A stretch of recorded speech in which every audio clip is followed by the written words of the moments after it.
ආයිබෝවන් සුබ දවසක්. විල්ප්ට් එහෙමත් නැත්නම් මේ සාමය හා නිදහස සඳහා වූ කාන්තා ජාත්‍යන්තර කාන්තා එකමුතුවේ තරුණ අංශය විසින් ඉදිරිපත් කරනු ලබන මේ පොඩ්කාස්ට් සංවාද මාලාවේ තවත් එක් කතා බහකටයි අපි අද සූදානම් වන්නේ. මේ විශේෂයෙන්ම සඳහන් කරන්නට ඕනි මේ සංවිධානය මේ ස්ථීර සාමයක් සඳහා කටයුතු කිරීමට අදිෂ්ඨාන කරගෙන සිටින මේ විවිධ දේශපාලන දාර්ශනික ආගමික සමාජීය පසුබිම් සහිත කාන්තාවන් එක් රැස් කිරීමටත් පීඩනයට හා සූරාකෑමට විරුද්ධ වන ලොව පුරා සිටින කාන්තාවන් එක්සත් කිරීමට කටයුතු කරන ලාභ නොලබන රාජ්‍ය නොවන සංවිධානයක්. ඉතින් මේ හරහා ශ්‍රී ලංකානු සංවිධානයේ තරුණ අංශ විසින් ඉදිරිපත් කරන වැඩසටහන් මාලාවේ මේ පොඩ්කාස්ට් සංවාද මාලාවේ අද සාකච්ඡාවට අපත් සමග එකතු වෙනවා විල්ප්ට් සංවිධානයේ ඊටම ක්‍රියාකාරී සමාජිකාවක්. ඇය වසර 5කට අධික කාලයක් විල්ප්ට් සංවිධානයත් සමග කටයුතු කරමින් ඇගේ දායකත්වය ලබා දෙනවා. මේ විශේෂයෙන්ම අය මේ වෘත්තීය මාර්ගෝපදේශනය සම්බන්ධයෙන් කටයුතු කරන වෘත්තීය මාර්ගෝපදේශනය හා සංවර්ධනය සම්බන්ධයෙන් කටයුතු කරන ක්‍රියාකාරිනියක්. ඇය නමින් හඳුන්වා දුන්නොත් නිසංසලා ගුණසේකර. ආයිබෝවන් නිසංසලා මහත්මිය, අද සංවාදයට සාදරයෙන් පිළිගන්න ඔබතුමියව. ආයිබෝවන්. අපගේ පොඩ්කාස්ට් සංවාද මාලාවේ අපි මීට පෙර සාකච්ඡා කරා මේ කාන්තා දේශපාලනය සම්බන්ධයෙන්, ග්‍රාමීය කාන්තාවන්ගේ ආර්ථික නගා සිටීම සම්බන්ධයෙන්, ඒ වගේම කුසලතා සංවර්ධනය සම්බන්ධ වැනි සුවිශේෂී වැදගත්කමක් ඇති මාතෘකා සම්බන්ධයෙන් ඉතින් අපි අද කතා බහට තේමාව කරගත්තා මේ වෘත්තීය මාර්ගෝපදේශනය සම්බන්ධයෙන් සාකච්ඡා කරන්න. ඉතින් ඒ සම්බන්ධයෙන් ශාස්ත්‍රයේ කටයුතු කරන අත්දැකීම් බහුල මේ ක්‍රියාකාරී සමාජිකාවක් තමයි අපත් සමග අද එකතු වෙන්නේ. ඉතින් මේ නිසංසලා මහත්මිය, මම කැමති අපි වෘත්තීය මාර්ගෝපදේශනය හඳුනා ගන්න ඕනේ කුමක්ද? ඉතින් ඊට කලින් අපි මේ මොකක්ද වෘත්තියක් කියන්නේ? වෘත්තියක් කියන්නේ මොකක්ද කියලා හඳුනාගත්ත ගැනීම අවශ්‍යයි කියලා මම හිතනවා. සහ මේ ඒ සම්බන්ධයෙන් පැහැදිලි කිරීමක් ඔබතුමීගෙන් බලාපොරොත්තු වෙනවා. ඔව්, බොහොම ස්තුතියි නිර්මලා. ඇත්තටම මම කැමති කියන්න කියන්නේ වෘත්තියක් කියන එක අපි කාන්තාවන්ට පමණක්ම නෙමෙයි. ඒක ගත්තොත් අපි කාන්තා පිරිමි දෙපාර්ශ්වයටම වැදගත් වෙන දෙයක්. ඉතින් සහ තරුණයන්ට හැම කෙනාටම වැදගත් වෙන දෙයක් තමයි වෘත්තියක් කියන්නේ. ඉතින් මම කැමති ඉස්සෙල්ලාම වෘත්තියක් කියන්නේ මොකක්ද කියන එක හඳුන්වලා දෙන්න. ඇත්තටම වෘත්තියක් කියන්නේ යම්කිසි විශේෂිත වූ අධ්‍යාපනයක් සහ ඒහා බැඳුණු පුහුණුවක් සමග අපි පරිශනාත්මක ගවේෂණයක් ඔස්සේ ලබා ගන්නා පුළුල් දැනුමක් සහිත වෘත්තිකයන් පිරිසක් විසින් පවත්වාගෙන ලබන වෘත්තීය සම්ප්‍රදායක් තමයි අපි සාමාන්‍යයෙන් වෘත්තියක් විදිහට හඳුන්වන්නේ. මෙතෙන්දී වෘත්තීය සහ රැකියාව කියන්නේ දෙකක්. එතකොට රැකියාවක් අපි ඕන කෙනෙකුට ඕනම අවස්ථාවක කරන්න පුළුවන්. රැකියා අවස්ථාව වුණ තැන. නමුත් වෘත්තියක් ප්‍රගුණ කිරීම කියන්නේ ඊට වඩා අරහා මං කියපු යම්කිසි විශේෂිත වූ අධ්‍යාපනයක් සහ ඒහා බැඳුණු පුහුණුවක් සහ ඒ ගවේෂණාත්මක විදිහට ගන්නා දැනුමෙන් අපි සකස් කරගන්නා වෘත්තීය සම්ප්‍රදායක් තමයි අපි වෘත්තියක් කියලා කියන්නේ. එතකොට එතෙන්දී ගොඩක් වෙලාවට අපි බලාපොරොත්තු වෙනවා ඒ වෘත්තියට තමන් සතු දැනුම කොහොමද යොදාගන්නේ, තමන් සතු පළපුරුද්ද, ඒක අපි ගවේෂණයක් කරන්නේ කොහොමද, ඒ හැම දෙයක්ම ඔය වෘත්තිය ඇතුළේ. ඒකට වෘත්තියකින් අපි කොහොමද අපේ සැටිස්ෆැක්ෂන් එක කියන්නේ අපි තෘප්තිමත් වෙන්නේ කොහොමද? දැන් අද ගොඩාක් ගත්තොත් සමාජයේ හැම කෙනෙක්ම රැකියා කරන වෘත්තීන් කරන, නමුත් කවුරුත් තමන් තෘප්තිමත් නැහැ. ටික කාලයක් කරාම කියන්නේ අයියෝ මට මේක හරි අතෘප්තිකරයිනේ. ඉතින් නමුත් අපි හැම වෙලෙම බලාපොරොත්තු වෙනවා ඒක අර තමන්ගේ තෘප්තියක් ඇතුව යම් කිසි දෙයක් ඉදිරියට කරගෙන යන්න. එතකොට ඒක කොහොමද රටක ආර්ථිකයට දායක කරගන්නේ සහ තමන්ට ජීවිතේ මරණකම්ම තමන්ගේ වෘත්තියේ නියැලෙන්නේ කොහොමද? ඉතින් ඒ වගේ ගොඩාක් කරුණු කාරණා අපි මෙතනදී කියන්නේ අපි මේ සම්බන්ධ වෙලා මේ කරලා තියෙනවා සහ ඒ කියන්නේ වෘත්තීය සහ රැකියාවේ තියෙන වටිනාකම කියන එක අපි ඉස්සෙල්ලාම අවබෝධ කරලා දෙනවා.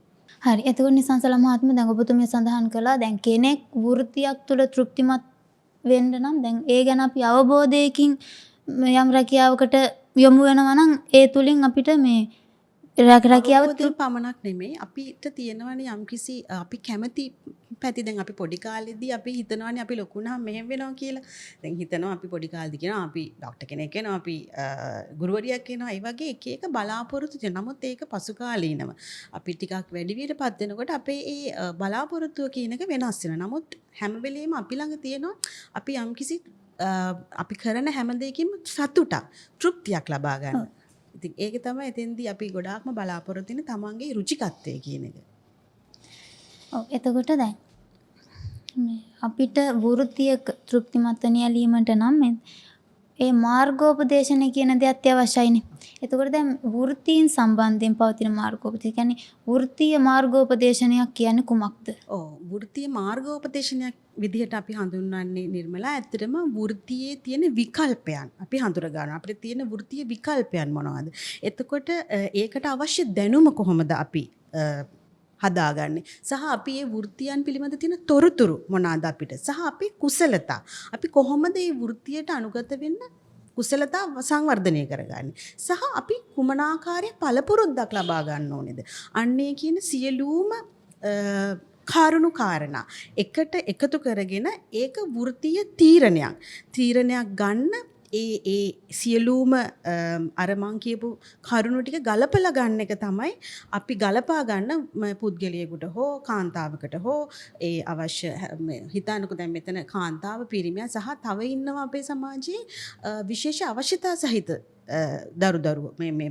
පුද්ගලයන්. ඒතකොට ඒ හැම කෙනාටම ඒ වෘත්තියක් තෝරා ගැනීමේදී අවශ්‍ය කරන අර මං කියන වෘත්තීය විකල්පයන් සහ ඔවුන්ගේ රුචිකත්වය දැනුම කුසලතා සහ පළපුරුද්ද ඒ හැම දෙයක්ම එකතු කරලා තීරණයක් ගන්න තමයි අපි උපකාර කරන්නේ. කියන්නේ උපකාර කිරීම තමයි අපි මඟ පෙන්වීමක් විදිහට ඒගොල්ලන්ට වෘත්තීය මාර්ගෝපදේශනය කියලා කියන්නේ. එතෙන්දී අපි ඇත්තටම මේන්ලිම අපි කරන්නේ ඒ කෙනාගේ තියෙන දක්ෂතා මුලින්ම හඳුනා සහ මානසික අපි කියනවා ඒගොල්ලන්ගේ මානසික කැමැත්ත ඒ හැම දෙයක්ම අපි යම්කිසි ඇසස්මන්ට් එකක් කරලා තමයි අපි ඒක සමහරට කුඩා කාලේ කුඩා අවදියේදීත් කරනවා මේ දෙමව්පිය විසිනුත් කරනවා මගේ පුතා දැන් හිතන්න චිත්‍රයක් අඳින දක්ෂ නම් මෙයා මේ චිත්‍ර ශිල්පියෙක් වෙනවා. ඒතර තව කාකම් දෙමව්පියෙක් දකින්න පුළුවන් මෙයා හරි කටකාරයි. මෙයා කතිකත්තේ මෙයා ලෝය කෙනෙක් වෙන්න. ඒ වගේ අර පොඩි කාලේදී යම්කිසි මිනිම් දඬු තියෙනවා දෙමව්පියන් හරහා. නමුත් ඒක අර ඊ타ත්ම අර ක්‍රමවේදයකට අනුව අපිට ඇනලයිස් කරගන්න එක තමයි අපි මාර්ගෝපදේශනයක් කරහා කරන්නේ. ඉතින් එතකොට අපි ඒ උපකාර කරන හැම කෙනාට තමන්ගේ තුල තියෙන දක්ෂතාවය කොහොමද මේක තමන්ගේ කැමැත්ත. ඒතකොට ඒ කැමැත්ත අනුව රැකියාවක් වෘත්තියක් තෝරා ගන්න ඔවුන් කරන්න ඕනේ දැනුම කොහොමද සපයාගන්නේ සහ ඒ දැනුම රැකියාව වෙළඳපොළ වෘත්තිය ඉල්ලුම මුළු ලෝකේ හා සසඳලා ඒ දෙන සියලුම මේ අවස්ථා ඔපචුනිටිස් ඒ හැම දෙයක් ගැනම අපි ඔවුන්ව දැනුවත් කරලා ඔවුන්ට ඒවා කොහොමද ගලපා ගන්නේ නිවැරදි තීරණයක් ගන්න තමයි අපි මාර්ගෝපදේශනය හරහා ඒගොල්ලන්ට උදව් කරන්නේ. ඔව් දැන් අපි මේ මාර්ගෝපදේශනයක් අවශ්‍ය දැන් පාර්ශවයක් සිටිනවනේ දැන් වෘත්තීය මාර්ගෝපදේශනය සපයන් අවශ්‍ය කාටද ඒ වගේ දැන් මේ වෘත්තීය මාර්ගෝපදේශනය අවශ්‍ය පාර්ශව හඳුනාගන්නේ කොහොමද මේ සමාජය තුළ? ඔව් ඇත්තටම වෘත්තීය මාර්ගෝපදේශනය කියන එක ගොඩාක් පාර්ශවය අපිට කියන්නේ අවශ්‍යයි. දැන් අද සමාජයේ අපිට දැකලා තියෙනවා. එතෙන්දී අපි ගොඩාක්ම සමාජීය ක්‍රියාකාරීත්වය හරහා අපිට සම්බන්ධ වීම ඇති වෙලා තියෙනවා පුද්ගලයන් සහ පාසල් පද්ධතීන් හරහා. එතකොට පාසල් වල උසස් පෙළ අධ්‍යාපනයෙන් පස්සේ දරුවන් කොහොමද වෘත්තියක් තෝරගන්නේ ඒගොල්ලන්ගේ උසස් අධ්‍යාපනය කරන්නේ කුසලතා සංවර්ධන ඒ වගේ ගැටලු ආකාරයේදී අපිට සම්බන්ධ වෙලා තියෙනවා ඒ පුද්ගලයන් සහ ඊළඟට අපිට ඩිවිෂනල් සෙක්‍රටේරියට් ආයතන හරහා ප්‍රාදේශීය ලේකම් කාර්යාලය ඊතර ග්‍රාම නිලධාරීන් එතකොට ඊළඟට අපිට හම්බෙලා තියෙනවා අපි ගොඩක් වෙලාවට වැඩ කරන පරිවාසා ළමා ආරක්ෂණ දෙපාර්තමේන්තුව. ඒ ඔවුන් එම ආයතන යටතේ සිටින ළමුන්ට කොහොමද මේක අපි මේ මාර්ගෝපදේශනයක් ලැබලා දීලා ඒගොල්ලන්ට අවශ්‍ය වෘත්තීය පළපුරුදු දේව සකසම හදාගන්න කියන එක. ඉතින් ඒ වගේ සමාජයේ අර මේ ඒකට කියන්නේ මොකද්ද vulnerable community කියන්නේ ආන්තිය ප්‍රජාවේ ඉන්න දරුවෝ මේ පුද්ගලයන්ට කොහොමද අපි වෘත්ති මාර්ගෝපදේශනයක් හදලා දෙන්නේ. ඒ වගේ අර ඒමනි කණ්ඩායම් අපි වැඩ කරනකොට අපිට හඳුනා ගැනීම අපිට තියෙනවා. ඒ කියන්නේ හැම කෙනාටම ඒක අවශ්‍යයි. ඉතින් ඒ හරහා තමයි අපි පුද්ගලයන් හඳුනා ගැනීම කරන්නේ. හරි ඒ විදිහට දැන් මේ හඳුනා ගන්න පාර්ශව දැන් වෘත්තීය මාර්ගෝපදේශන හඳුනා ගන්න පාර්ශව වෘත්තීය මාර්ගෝපදේශනයට සම්බන්ධ කරගද්දී සලකා බලන්නේ මොන වගේ කරුණු කාරණාද? ඇත්තටම ඒගොල්ලන්ව වෘත්තීය මාර්ගෝපදේශ සම්බන්ධ කරද්දී පළවෙනියෙන්ම අපි ඒගොල්ලන්ගේ ඇසෙස්මන්ට් එකක් තමයි අපි කරන්නේ. ඕනම කෙනෙක්ගේ අපි පොඩි ඇසෙස්මන්ට් එක අපි මේ වාචිකව ගන්නත් පුළුවන්, පොඩි ප්‍රායෝගික ක්‍රියාකාරකම් හරහා ගන්න පුළුවන්. ඒවැනි අපේ යම්කිසි තියෙනවා ටූල්ස් ටිකක්. ඒවා අපි යොදාගෙන ඒගොල්ලන්ගේ ඇසෙස්මන්ට් එකක් අපි ඉස්සෙල්ලාම කරනවා. එතෙන්දී අපි මැනගන්නවා ඒගොල්ලන්ගේ රුචිකත්වය මොකද්ද? සහ ඒගොල්ලන්ට තියෙන දැනුම මොනවාද? එතකොට ඒගොල්ලන්ට ඉදිරියට මොනවාද ඒගොල්ලන්ගේ ඩිවෙලොප් කරන්න ඕන ස්කිල්ස් මොනවාද? වෘත්තියකට යන්න. ඒතර ඒගොල්ලෝ කැමති වෘත්තීන් විකල්පයන් මොනවාද? එතකොට ඔවුන්ට ඒ වෘත්තීය විකල්පයන් හරහා ගියාම වෙළඳපොලේ තියෙන ඉල්ලුම කොහොමද? ඒ හැම දෙයක්ම කාරණා මේ අපි ඒ ඇසෙස්මන්ට් එක හරහා ඒගොල්ලන්ගෙන් ගන්නවා. එතකොට එහෙම අරගෙන තමයි අපි කෙනෙක්ව වෘත්තීය මාර්ගෝපදේශනයේදී ඒගොල්ලන්ට නිසියාකාර වෘත්තියක් තෝරා ගැනීමට ඒ උපකාර කිරීම කරන්නේ. ඉතින් එතෙන්දී මම කියන්න කැමතියි දැනට අපි ගොඩාක් මම පර්සනලි මේ දැනුවත් කිරීම සහ මේ මාර්ගෝපදේශන දේවල් වලදී මම ගොඩාක්ම ඇත්තටම උදව් කරලා තියෙන්නේ මේ ආන්තිය ප්‍රජාවේ ඉන්න මේ පුද්ගලයන්ට. මොකද කාන්තාවෝ ඉන්නවා තමන්ට තියෙන දක්ෂතාවය මොකක්ද කියලාවත් සමහර කාන්තාවෝ දන්නේ නැහැ. එතකොට ඒගොල්ලන්ගේ තියෙන දැනුම මොකක්ද කියන එකවත් සමහර අය දන්නේ නැහැ. නමුත් ඒ ආන්තිය ප්‍රජාවේ ගොඩක් ඉන්නවා කාන්තාවෝ යම්කිසි වෘත්තියක් කරන්න සුදුසුකම් තියෙන සහ දැනුම තියෙන හැකියාව තියෙන. ඉතින් එතකොට එවැනි කාන්තාවෝ මම සමාජීය මේ පරිශ්‍රණ හරහා මම මේ සොයාගෙන අපි මේ ආයතන හරහා එතකොට ඒගොල්ලන්ට අපි උදව් කළා. එතෙන්දී මම කැමතියි කියන්න ඒ ආන්තිය ප්‍රජාවෙන් මම හොයාගත්තු දරුවෝ මම යොමු කරලා තියෙනවා ටින්ගෝ এডুকেෂන් කන්සල්ටන්ට්. එතන ගත්තොත් එතෙන්දී ළමයා මේ 13 වසරක දැන් අපේ පාසල් පද්ධතියින් තුලත් තියෙනවා 13 වසර අඛණ්ඩ අධ්‍යාපනය කියලා ඔය වෘත්තීය පැත්තට ළමින් ලොමු කරන ක්‍රියාවලියක්. ඒ කියන්නේ අපේ නෝමල් A level ශ්‍රී ලංකාවේ අපේ A levels තියෙනවනේ. ඒතර A levels වලින් පස්සේ O level වලින් පස්සේ ළමයි පොඩ්ඩක් අර තැති ගැනීමක් තියෙනවා. සමහර ළමයින්ට A level කරන්න බෑ. සමහර ළමයින්ට ලකුණු මදි. ඒ වගේ ප්‍රශ්න තියෙනවා. ඒතර එවැනි දරුවෝ ගොඩක් වෙලාවට අර ඉස්කෝලේ drop out වෙනවා. O level වලින් පස්සේ ළමයි නතර වෙනවා. එක්කෝ මොකක් හරි මේ 3 wheel එකක් අර ගන්නවා. පිරිමි ළමයි නතර ගෑල් ළමෙක් මොකක් හරි ගාමන්ට් එකකට යන්න try කරනවා. නැත්තම් ගෙදර නවතුන බලාගෙන ඒ වගේ අර හරීම අර මේ ටිපිකල් මේ පැත්තකට තමයි ලංකාවේ ඒක මේ හැදිලා තියෙන්නේ. නමුත් අපි විසින් ඉතින් අර එවැනි දරුවන්ට දැන් අධ්‍යාපන අමාත්‍යාංශය හරහා මේ 13 වසර අඛණ්ඩ අධ්‍යාපනය කියන එක හඳුන්වලා දිනන ඒ වෘත්තීය ප්‍රවේශයන් සඳහා. එතකොට අවශ්‍ය මූලික සුදුසුකම් සපුරා ගන්න. එතකොට මේ 13 වසර අඛණ්ඩ අධ්‍යාපනයේට අපි එවැනි ආන්තිය ප්‍රජාවේ දරුවන්ව අපි දැනුවත් කරනවා මේක තෝරගන්න පුළුවන් කියන එක. ඒකත් යම්කිසි මාර්ගෝපදේශනයක්. හරිද? එතකොට ඒ හා සමගාමීව අපි වොකේෂනල් ට්‍රේනින් ඉන්ස්ටිටියුට් එතකොට වෘත්තීය අධ්‍යාපන ආයතන ඒ ආයතනවල තියෙන මේ කෝසස් ඒ පාඨමාලා ඒව ගැන අපි දරුවෝ දැනුවත් කරනවා. මෙවැනි පාඨමාලා සමහර දේවල් තියෙනවා ඇත්තටම නොමිලේම ඒගොල්ලන්ට හදාරන්න පුළුවන්. ඒතර එවැනි පාඨමාලාවන් වලට අපි දරුවන් යොමු කරනවා. ඒ පුද්ගලයන් යොමු කරනවා ඒ වෘත්තීය පැත්ත දරුවන්ගේ නගා සිටුවීමට. ඒතර එවැනි දේවල් එතකොට දැන් ඊට අමතරව තියෙනවා අපිට සමහර අපේ ආයතන මේ ඒ කියන්නේ අපි දැනට පරිවාස ළමා ආරක්ෂණ දෙපාර්තමේන්තුවත් එක්ක වැඩ කරනතර ඒ ආයතන ඇතුලේ ඉන්නවා ඔය අවුරුදු 18ට වැඩි මේ පුද්ගලයන්. ඒතර ඒ කාන්තාවෝ. ඒතර ඒ කාන්තාවන්ට අපි ඒ වෘත්තීය පුහුණුව ලැබලා දෙන ආයතන සහ එතනින් උන්ට වෘත්තියක් සපුරා ගන්න පුළුවන් තියෙන අවස්ථා ඒ හැම දෙයකටම අපි මඟ පිමිනීම් කරලා තියෙනවා. ඒතර දැනට මම කැමති කියන්නේ අපි එවැනි කාන්තාවන්ට සහ පිරිමියන්ට දෙපාර්ශ්වයටම මේ දීලා තියෙන වෘත්තීය අවස්ථා ගැන කිව්වොත් ඔය ටින්ගෝ education consultant Australian migration center එකක්. එතන අපි රැකියා අවස්ථාවන් වලට දරුවන් ඒ කියන්නේ ඒ යුවතියන් යොමු කරලා තිනවා සහ motor mechanism වලට පිරිමි ළමයි ගත්තොත් motor mechanism පැත්තට අපි දරුවෝ යොමු කරලා තිනවා. ඊට අමතරව IT පැත්තට ඒ කියන්නේ German software development company එකකට ඒ දරුවෝ අපි යොමු කරලා තියෙනවා. එතකොට construction industry එකක මේ ගොඩනැගිලි ඉදිකිරීම සම්බන්ධ කර්මාන්ත සම්බන්ධ පැතිවලට අපි දරුවන් යොමු කරලා තිනවා. ජාතික ශිල්ප සභාවට ආර්ට් බේස් පැත්තෙන් ආර්ට් ඇන්ඩ් ක්‍රාෆ්ට් පැත්තෙන් දරුවෝ අපි උන්ගේ ස්කිල්ස් ඩිවෙලොප් කරලා ඒ අවශ්‍ය දැනුම දීලා පළපුරුද්ද ඇති කරලා ළමයිව අපි යොමු කරලා තියෙනවා. ඉතින් එතකොට ඊළඟට අපි අර ගොඩක්ම දැන් අපේ රජයත් එක්ක අපි මං කිය අර පරිවාස හා ළමා ආරක්ෂණ දෙපාර්තමේන්තුව අපි රජය සහ ප්‍රයිවට් සෙක්ටර් එකත් එක්කත් අපි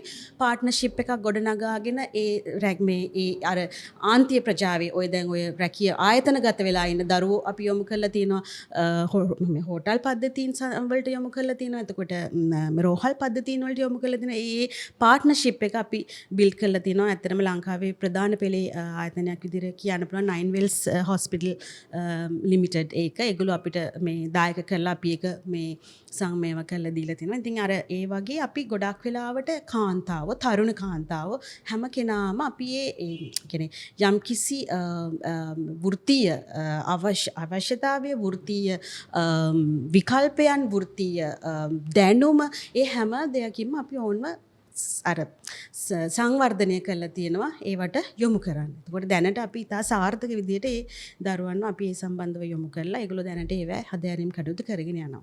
ඉතින් මේ 13 වසර අඛණ්ඩ අධ්‍යාපනය ගැන කතා කරොත් එතෙන්දිත් අපි සෑහෙන්නේ. එතන අර O level වලින් පස්සේ drop out වෙන ළමයි ගොඩ දෙනෙක් අපේ ඒ දැනුවත් කිරීම සහ ඒ හා සම්බන්ධ වෙච්ච දරුවන්ගේ අර ලබාගත්තු ජයග්‍රහණ හරහා අපි ගොඩක් ළමුන්ව ඒ ඉතුරු අවුරුදු දෙක A level කරන මට්ටමේම යන ඒ වෘත්තීය අධ්‍යාපනය සඳහා යොමු කරලා තියෙනවා. ඒ 13 වසර අඛණ්ඩ ඒක ඇත්තටම ලොකු අර ජයග්‍රහණයක් අපේ රටේ මොකද එවැනි අධ්‍යාපන ප්‍රතිසංස්කරණයක් ආපු එක A levels වලට අමතරව සමගාමීව. ඒතර එතනදි වෘත්තීය අධ්‍යාපනයට ළමයි යොමු වෙලා වෘත්තීය සාමාන්‍යයෙන් කරගෙන යන්න chance එකක් හදලා දීලා තියෙනවා. එතකොට මේ ඔබ මේ ශාස්ත්‍රීය ක්‍රියාකාරීව කටයුතු කරන නිලධාරිනියක් වශයෙන් අනිවාර්යයෙන්ම ඔබ මේ සම්බන්ධයෙන් කටයුතු කරද්දී හඳුනාගත් ගැටලු අභියෝග ප්‍රශ්න රාශියකට මුහුණ දෙන්නට ඇති. ඔබ ඒ වගේ හඳුනාගත් ගැටලු සහ අභියෝග මොනවාද? සහ මේ වෘත්තීය මාර්ගෝපදේශනයේ සංවර්ධනයට ඉදිරිපත් කළ හැකි යෝජනා මොනවාද ඔබ ඉදිරිපත් කරන? ගැටලු ගැන කතා කරොත් ඇත්තටම ප්‍රධාන වශයෙන්ම අපිට තියෙන ප්‍රශ්නයක් තමයි දැන් මේ ආන්තිය ප්‍රජාව ගැන කතා කරොත් අර ගොඩක්ම තියෙන්නේ දැනුවත්භාවයේ නැතිකම දරුවෝ අර ඒවට තියෙන කැමැත්ත නැතිකම. ඒකට තමන්ගේ රුචිකත්වය මොකක්ද කියලා ළමයි අඳුනගෙන නැතිකම. ඒතර ඒ වගේ ප්‍රශ්න.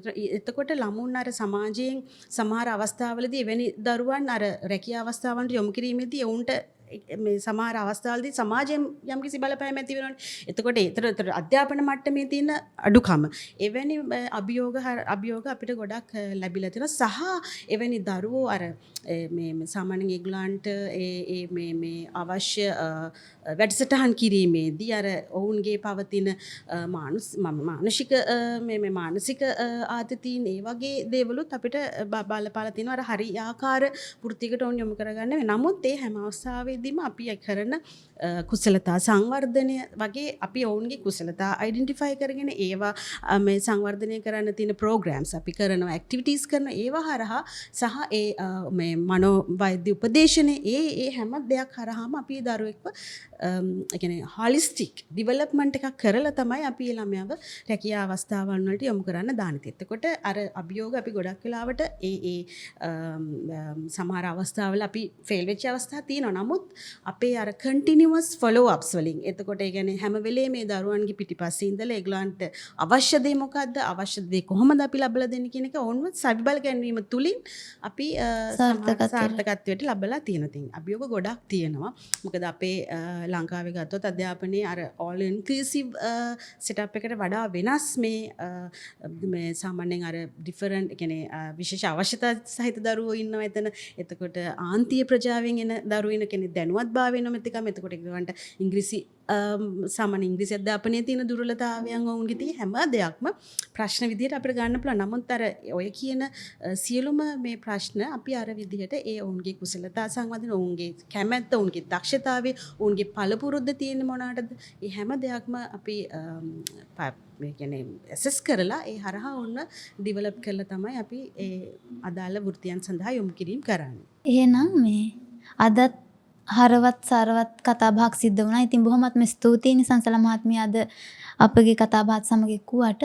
ඉතින් අපි දන්නවා හැමදාම විලුත් සංවිධානය සමාජයට මුදා හරින්න වැදගත් වටිනාකමකින් යුත් සාරවත් අදහස් සාරවත් වැඩපිළිවෙළවල් තමයි සමාජයට මුදහරින්නේ. ඉතින් මේ සංවාදය නරඹන ඔබට පුළුවන් මේ සම්බන්ධයෙන් වැඩිදුර විමසීමක් අවශ්‍ය නම් තිරයේ දිස්වන අපගේ දුරකථන අංකයට හෝ ඊමේල් ලිපිනයට ඔබගේ පණිවිඩය යොමු කරන්නට. ඉතින් තවත් දවසක තවත් සාරවත් කතාබහක් සමග හමු වීමේ බලාපොරොත්තුවෙන් අදට සංවාදය නිමා කරනවා.